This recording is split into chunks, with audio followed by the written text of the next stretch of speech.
Alright guys, what is up? Welcome to today's video. In today's video, I'm going to be explaining how to get jacked as a teen. I'm going to try to do this in the quickest and simplest way possible. And yeah, without further ado, let's get into it. Now, the first thing I think everyone should consider when they're training as a teen is, what are you training for, and really why are you training? There's two main reasons to do this. The first reason is, depending on what your goals are and why you're training, it's going to influence the type of training you're going to be doing. If you prioritize strength, you're going to be doing more powerlifting. If you prioritize bodybuilding and muscular aesthetics, you're going to be wanting to train more like a bodybuilder. If you're prioritizing more endurance and performance and athletics, you're going to train differently. So it really all depends on why you're how you're training, what you're training for, and then why are you training as well.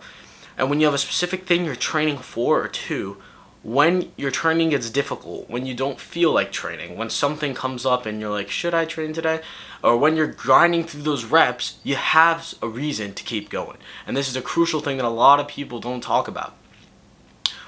Especially if you're training for hypertrophy and you're training really stupid hard to break down those muscle fibers, you're gonna need something to keep you going. And so that's when it comes into why are you training. Write it down, dissect it, break it down to why are you training. It'll be a very good thing for most people to do, in my opinion. Second thing is, how are you going to be training? It's going to be the split, your exercises, your rep ranges, etc. Now, when it comes to these things, guys, I see a lot of people overcomplicate it. I'm going to be talking in terms of hypertrophy because this video is about how to get jacked as a teen. Now, when it comes to what are you doing, it really doesn't matter what exercises you're doing, guys.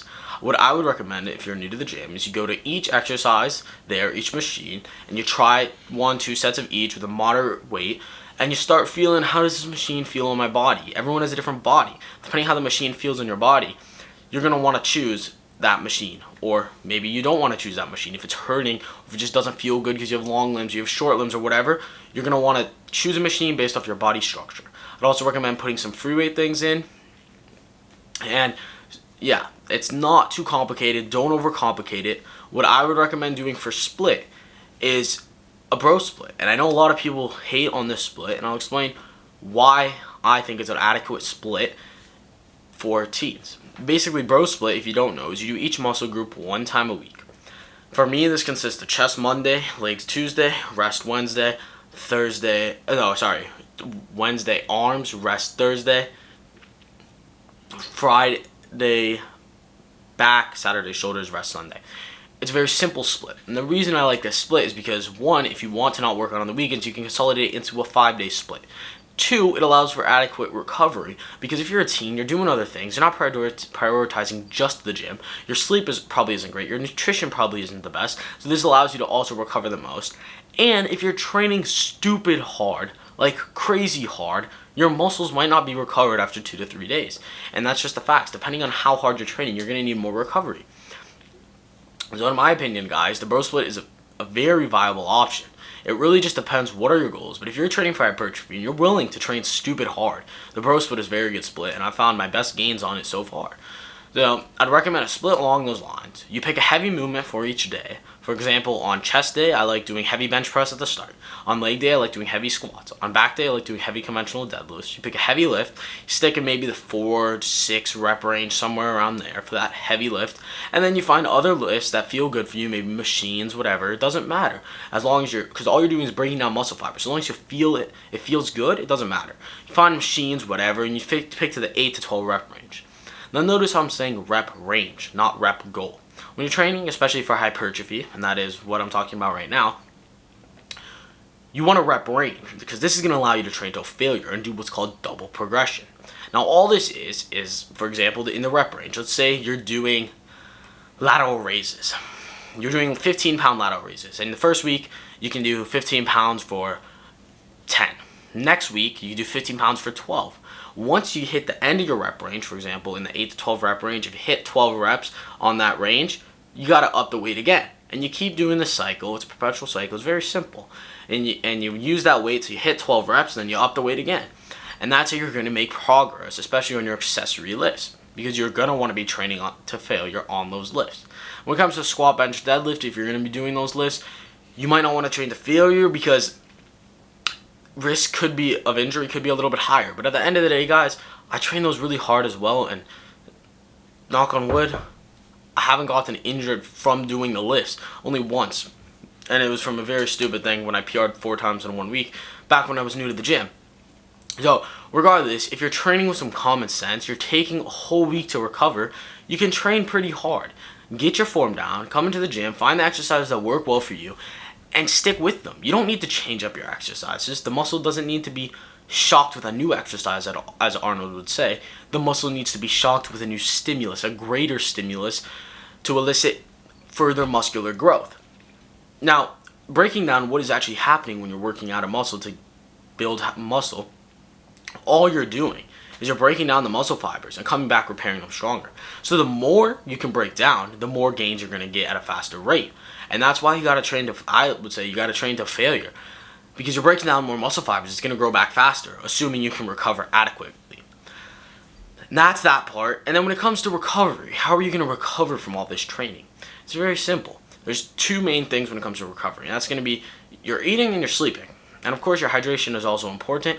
Although I feel you can get away with less hydration. It really just depends on the individual, because everyone's bodies are greatly different. I mean, if we think about the years, how we've adapted, it really just depends on what your body wants. That's why listening to your body is key. But when it comes to food, what I would recommend is if you're going to do a lean bulk or cut, do it very, very, very, very slowly. Unless you're anorexic or insanely fat, you don't need to eat a lot more than you otherwise would or eat a lot less than you otherwise would.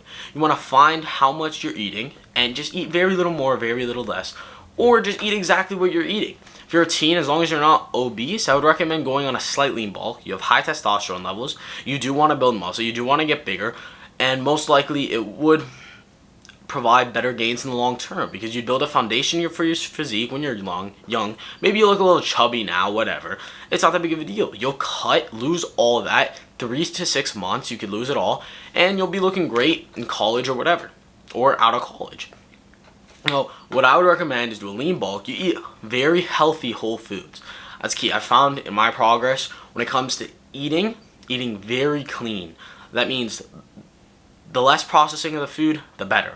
Now, it's hard to find really good food in this age because a lot of it's heavily processed, imported from countries with a bunch of preservatives and all these things. But the fewer ingredients, the better.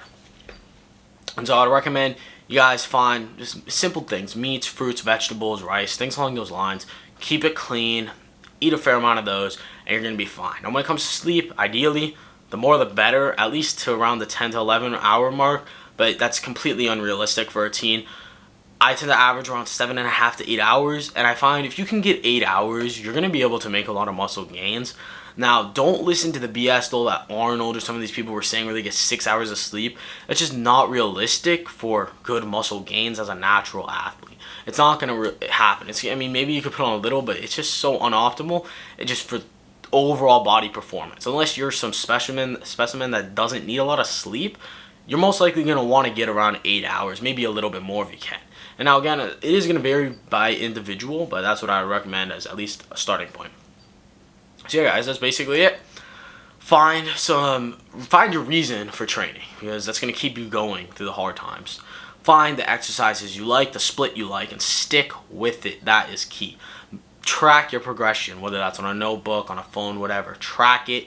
Get stronger over time through what's called progressive overload. And as long as you're keeping good form and you're getting stronger with the weight, your muscles are going to get bigger. Don't get sucked into the pump stage where you're just pumping up your muscles because it feels good and you look good temporarily. That's only going to get you bigger very temporarily. Stick to getting stronger over time, and that's going to force your muscles to get bigger over time to lift that heavier weight. Recover well with good food and good sleep and good hydration, and you're going to be on your way to making some serious gains. I hope you guys enjoyed the video. If you have any questions, make sure to leave them down below. Make sure to answer everything to the best of my ability. And as always, boys, keep getting those gains.